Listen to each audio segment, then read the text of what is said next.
This is a Mughal style painting and this is a Pahari Kalam painting. But what if I told you that both of them were made by the same person?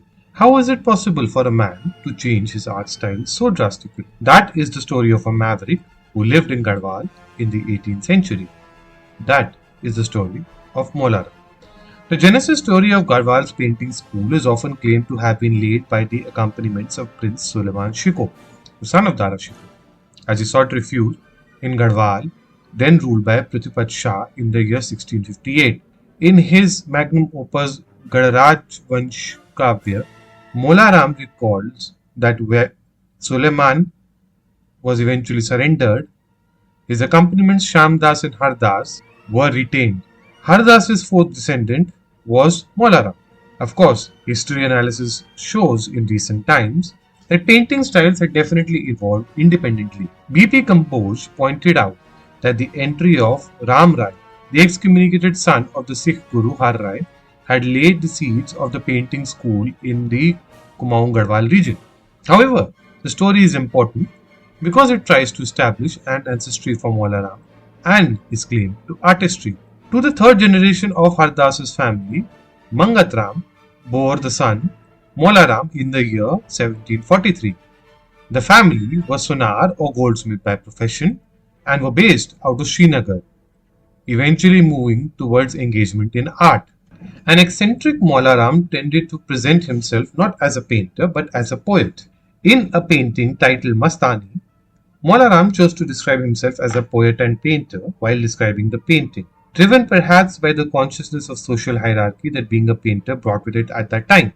And I quote, "I, Mola Ram, poet and painter, have drawn this picture of Mastani to amuse myself. Her movements and expressions show that she is sitting intoxicated, enjoying her food and drink. She is listening to music and looking at her companion, who is holding a cup of wine. Mastani is drinking cupfuls of wine and asking for more and more, again and again." End quote. There is dispute about the evolution of the new style of art that borrowed heavily from Kangra and Guler. A poem was highlighted by art historian W.G. Archer and is often quoted to demonstrate a level of jealousy of outsiders within Garhwal. Of course, Mola Ram did write poetry when his drawings were not considered good enough as compared to the outsider painters who had turned up in the Garhwal Darbar. To that extent, it is interesting to point out a phrase from a poem written by Mola Ram in 1769 that betrayed his bitterness and jealousy towards these very outsiders, as noted by art critic and historian W.G. Archer. And I quote, "These are hard times. The officials and courtiers tell lies. Their eyes lie. The clerks lie. The paper lies. The ink lies. Everything is lies." End quote. On another instance, Mola Ram betrayed this jealousy yet again. "What are thousands and lakhs? What are gold and villages? Mola Ram cares only for appreciation." End quote.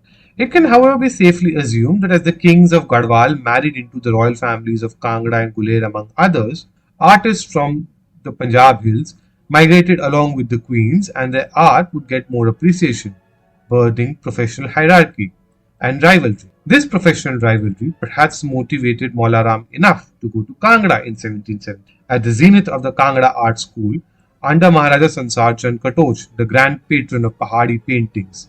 There, Mola Ram learned to adopt the Kangra style and motifs under the guidance of Rai Singh, son of Munshi Belochan, or so he claimed. The importance of Kangra was clearly enough for him to have even created a map of the Kangra fort and its environs, which is a part of his record of the history of Garhwal, thus serving as proof of his sojourn in person. Mola Ram's fame as an artist reached as far as Nepal. When the Gurkha governor Hastidal Chotaria visited Srinagar in 1803, he told Mola Ram that he had heard of him at Kantipur in Nepal and that he had been delighted to see his paintings. On another occasion, when the Garhwal governor of Dehradun rose in rebellion and attacked Srinagar, Raja Jaikrit Shah went to Mola Ram's studio and asked him to go to Jagat Prakash, the Raja of Nahan, to seek his help. Instead of personally going to Nahan though, Mola Ram drew a picture and composed an appropriate poem and sent them with the messenger Dhani Ram to Raja Jagat Prakash. The picture and the poem had the desired effect, and the assistance did come, and the rebellion quelled. Mola Ram stands out as a painter, as per art historians, for he managed to create his own signature style that took elements of the Kangra school of art and brought in interesting layers to the art form from other schools. With such themes as Nayikas, the Kathas from the Puranas, and the Itihasas, the full flourish could now be seen along with innovation. Of these, the Nayika series stood out particularly. As per art critic Mukandi Lal, the Garhwal school outdid the other Pahari schools in the treatment of women, highlighting their charm and greater ornamentation details, while drapery would often be transparent and attractive.